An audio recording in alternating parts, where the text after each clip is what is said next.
وزیر اعلیٰ خیبر پختونخوا محمود خان کے زیر صدارت رمضان المبارک اور کورونا ویکسین کے حوالے سے اہم اجلاس منعقد ہوا۔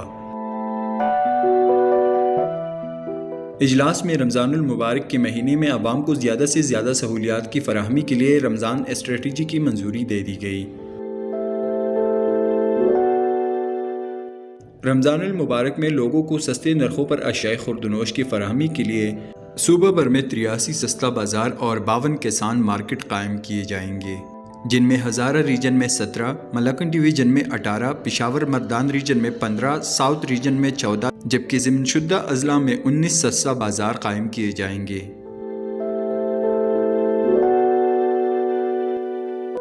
دوسری جانب وزیر اعلیٰ محمود خان نے کورونا کا علاج صحت کارڈ میں شامل کرنے کا اعلان بھی کر دیا۔ متعلقہ حکام کو کووڈ ویکسینیشن صحت کارڈ اسکیم میں شامل کرنے کے لیے فوری بنیادوں پر ضروری اقدام اٹھانے کی ہدایت دی ہے۔ اس کے علاوہ احساس پروگرام کے تحت مستحق لوگوں کو رقم کی ادائیگی بھی رمضان پیکج میں شامل ہوگی۔